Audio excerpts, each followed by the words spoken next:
English Shorthand Higher, August 2006. Ready? Start.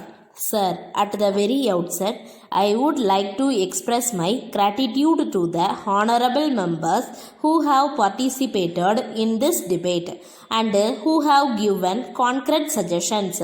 As the honorable members are well aware, there have been statements both inside and outside the parliament to the effect that a large sum of money due to the government is locked up in litigation.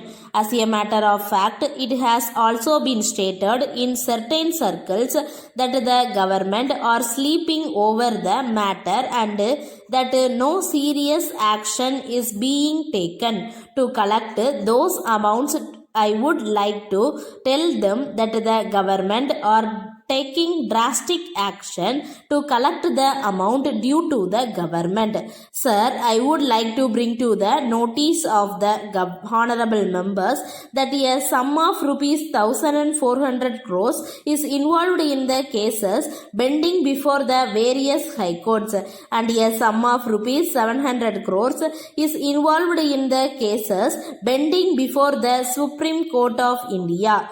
There was representation that the government should come up with a solution in order to clear the pending cases. It has also been brought to the notice of the government that the high courts in some of the states have given conflicting verdicts which have come in the way of the administration and have also put the trade and business into difficulty. We have to find a solution for all these problems. We have therefore proposed to set up an appellate tribunal which will deal with the revenue matters exclusively. As the honorable members are aware, our high courts in various states of the country have to deal with so many matters including the revenue matters.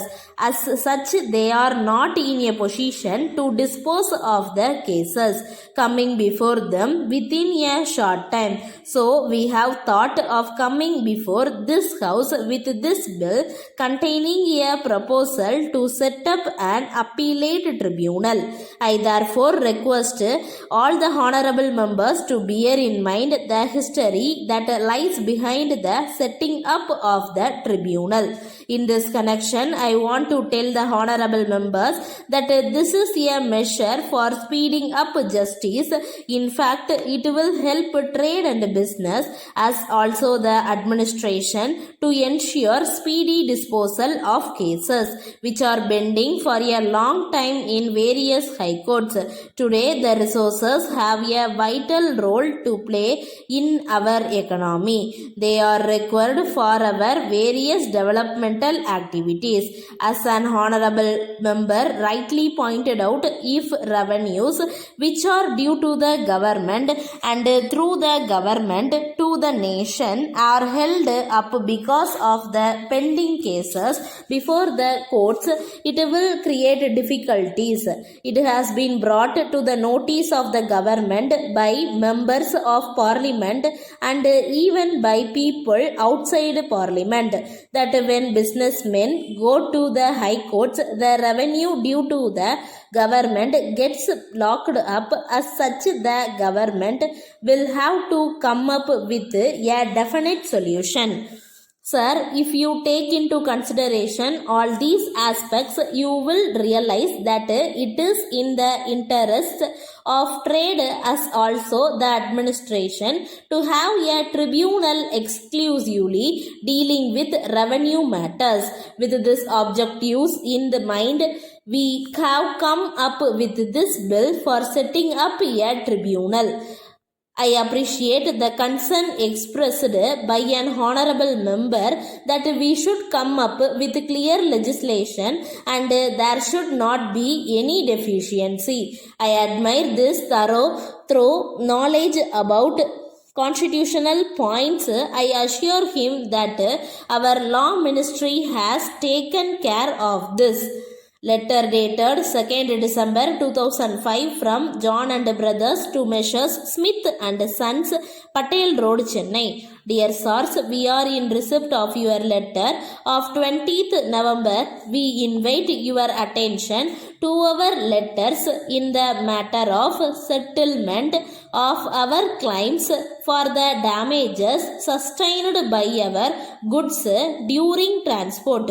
You have not replied to our letter asking you to pay the amount due to us.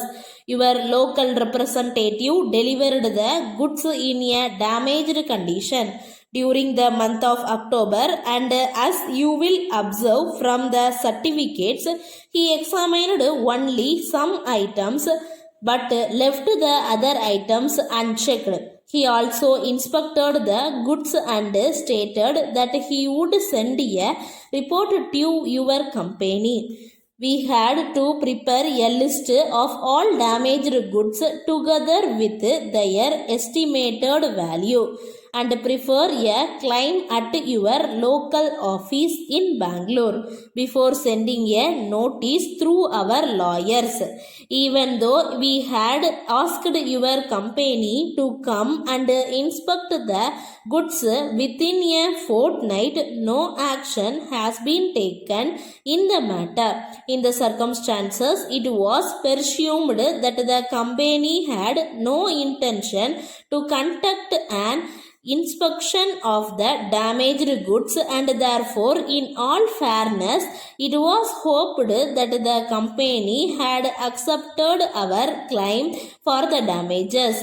In this case we have insured the goods, and it is therefore necessary to survey the damages at once and compensate the loss. Yours faithfully. Stop.